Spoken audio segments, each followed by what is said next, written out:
இயேசு உங்களை நேசிக்கிறார். பிரியமானவர்களே, இந்த நாளில் ஆண்டவர் நம்மளோடு பேசும்படியாய் வேதத்திலிருந்து சில வசனங்கள் கூட வாசித்து ஆண்டவர் நம்ம கற்றுக் கொடுக்கக்கூடிய காரியங்களை பார்ப்போம். அது அப்போஸ்தலனாகிய பவுல் தீமோத்தேயுவுக்கு எழுதின 2ஆம் நிருபம் 1வது அதிகாரம் 5வது வசனம் 6வது வசனம் இப்படியாக சொல்கிறது. அந்த விசுவாசம் முந்தி உன் பாட்டியாகிய லோபிசாலுக்குள்ளும் உன் தாயாகிய ஐனிக்கேயாளுக்குள்ளும் நிலைத்திருந்தது. அது உனக்குள்ளும் நிலைத்திருக்கிறது என்று நிச்சயித்திருக்கிறேன். இது நிமித்தமாக நான் உன்மேல் என் கைகளை வைத்ததினால் உனக்கு உண்டான தேவ வரத்தை நீ அனல் மூட்டி எழுப்பி விடும்படி உனக்கு நினைப்பூட்டுகிறேன். தேவன் நமக்கு பயமுள்ள ஆவியை கொடாமல் பலமும் அன்பும் தெளிந்த புத்தியும் உள்ள ஆவியை கொடுத்திருக்கிறார்.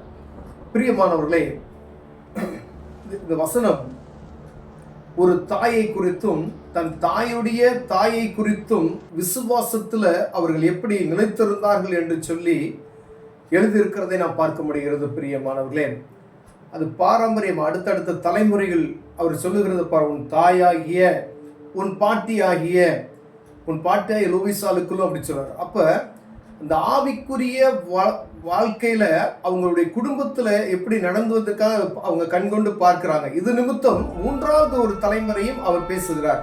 அது நிமித்தம் உன்மேல என் கைகளை வைத்ததினாலே ஆண்டுடைய பிரசனம் உனக்குள் இருக்கும்படியாய் நீ அனல் மூட்டி எழுப்பிடு அந்த வரங்களை செயல்படுத்துவதற்கு என்று அவர் சொல்லுகிறது நாம் பார்க்க முடிகிறது. பிரியவனை அப்போஸ்தலனாகிய பவுல் சொல்லுகிறார் இந்த வார்த்தைகளை.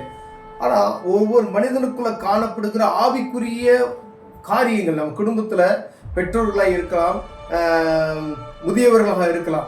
நீங்க ஜெபிக்கிற ஜெபங்கள், நீங்க வாழ்க்கையில ஆவிக்குரிய வாழ்க்கையில நடந்து கொள்ளக்கூடிய காரியங்கள் ஒவ்வொன்றையும் அது என்ன செய்யப்படுகிறது, உங்கள் குடும்பங்கள், உங்கள் பிள்ளைகள், உங்கள் பேர பிள்ளைகள் என்ன செய்யறாங்க அதை பார்த்து கொண்டு இருக்கிறார்கள் என்பதை நீங்கள் மறந்து போய்விடக்கூடாது. பிரியமானவர்களே, நீங்க வயசாயிருச்சு அப்படின்னு நினைச்சு ஒருவேளை உங்க ஜெபத்தை விட்டு விடக்கூடாதபடிக்கு நீங்க அவங்க ஆவிக்குரிய வாழ்க்கையில் எந்த நிலைமையில இருந்தீர்களோ முடிவு பரியந்தம் அந்த நிலைமையில இருக்கும் பொழுதுதான் ஆண்டவருடைய வல்லமை உங்களுக்குள்ள இருந்து மற்றவர்களுக்கு என்ன செய்யும், கிரியை செய்ய முடியும். ஒருவேளை நீங்க ஒரு குறிப்பிட்ட நேரத்தில் விட்டுறக்கூடாது. இங்க பாட்டியாகிய லோபிசாலுக்குள்ளும் இருந்த அந்த தேவ பயத்தை குறித்து இவர் பேசுகிறதை பார்க்க முடியும். அப்ப வயது முதிர்ந்து போய் இருக்கிற நிலைமையில அந்த ஆவிக்குரிய வரத்தை குறித்து அவர்கள் பேசுகிற சத்தியத்தை குறித்து பேசக்கூடிய ஒரு கிருபை அந்த இடத்துல இருக்கிறதை நாம் பார்க்க முடியாது. ஒரு தனிப்பட்ட ஒரு மனிதனை குறித்து, ஒரு வயதான ஒருவங்களை குறித்து பேசப்படுகிறது.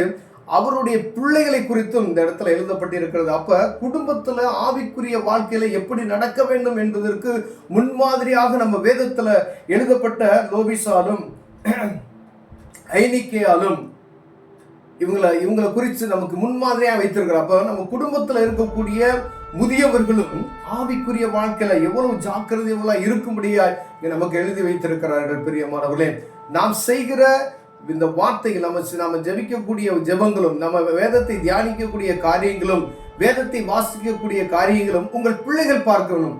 அவர்கள் ஜெபிக்கிற ஜெபங்களையும் அவர்கள் வேதம் வாசிக்கக்கூடிய காரியங்களும் ஆவிக்குரிய வாழ்க்கையில் அவங்க வளர்ந்து வருகிறதையும் அவர்களுடைய பிள்ளைகள் பார்த்து வளரும் பொழுதுதான் தேவனுடைய ஆவியானவர் அவங்க பிள்ளைகளை என்ன செய்ய முடியும், வல்லமையை எடுத்து பயன்படுத்த முடியும்.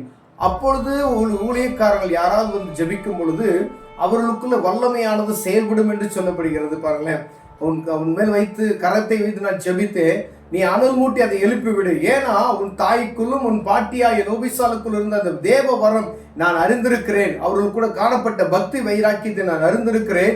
அது நிமித்தமாகவே அப்படின்னு சொல்லப்படுகிறது. அப்ப ஒவ்வொரு குடும்பத்திலையும் ஆவியானவருடைய பிரசனம் இருக்கணும், குடும்பங்கள்ல ஆண்டவருடைய பிரசனம் இருக்கணும்னு சொல்லி ஆண்டவர் விரும்புகிறார். பிரியமானவர்களே, அப்போ ஒவ்வொரு குடும்பமும் ஆவிக்குரிய வாழ்க்கையில நிலைத்திருக்கும்படி ஆண்டவர் விரும்புகிறார். அதை வேதமும் நமக்கு கற்றுக் கொடுக்கிறது. ஏதோ வயது சென்று விட்டோம், நான் ஜெபிக்க முடியாதபடிக்கு அப்படி நிறுத்தி விடக்கூடாது. அதே மாதிரி நான் குடும்ப தலைவியாயிட்டேன், நான் வேலை பலவிதமாய் சூழ்நிலைகள் இருக்கிறது என்று ஜெபிக்காதபடி நீங்க இருந்துட்டீங்க அப்படின்னு சொல்லி ஆவியானவருக்கு நீங்க என்ன செய்யணும், கடவுள் இயேசு கிறிஸ்துவனுடைய வல்லமையினால சுத்திகரிக்கப்பட்டு அவருடைய ரத்தத்தினால கழுவப்பட்டு பாவ மன்னிப்பு நிச்சயத்தை பெற்றுக்கொண்ட ஒவ்வொருவரும் ஆவிக்குரிய வாழ்க்கையில அவருக்கு கொடுக்க வேண்டிய நேரத்தை சரியா நீங்க கொடுக்கணும்னு சொல்லி ஆண்டவர் விரும்புகிறார். அதை நீங்க கொடுக்கறத உங்க பிள்ளைகள் பார்க்கணும், அதை அவர்கள் கண்கூட அதை பார்க்கணும். ஒரு சூழ்நிலையில் அவர்கள் நினைத்து பார்ப்பார்கள். அப்போது ஆண்டவரை தேடும் பொழுது அதை புரிந்து கொள்வார்கள். பிரியமானவர்களே, ஒரு இதுல நம்ம குறைச்சல்கள காணப்படும். அநேக குடும்பங்கள்ல குடும்ப ஜெபம் இருக்காது. அநேக நேரங்கள்ல என்ன செய்வோம், நம்முடைய பலவீன நிமித்தம், நம்முடைய குடும்பத்தினுடைய சூழ்நிலை நிமித்தம் நம்முடைய ஆவிக்குரிய வாழ்க்கையில பின்தங்கி போய் விடுகிறோம். பாருங்களேன், அதுக்கான ஆண்டவர் பேசுகிறார். ஒருவேளை நம்ம ஆவிக்குரிய வாழ்க்கையை விட்டு கொஞ்சம் பின்னாடி போயிருந்தோம் அப்படின்னு சொன்னா அதுல நம்ம எப்பொழுதும் கவனமா இருக்கும்படி ஆண்டவர் விரும்புகிறார். அதை மீண்டும் புதுப்பித்துக் கொள்ளும்படி ஆண்டவர் விரும்புகிறார். ஒருவேளை பரிசுத்தத்தை குறித்து நம்ம ஒவ்வொரு நாளும் என்ன செய்யணும்னா அதை ஒவ்வொரு நாளும் சிந்தித்து நம்மளை சீர்தூக்கி பார்க்கும்படி ஆண்டவர் விரும்புகிறார். பிரியமானவர்களே, நம்முடைய ஆவிக்குரிய வாழ்க்கையில் நம்ம எப்படி இருக்கிறோம் என்பதை அறிந்து செயல்பட ஆண்டவர் விரும்புகிறார். கண்களை மூடுவோம், ஜெபம் செய்வோம்.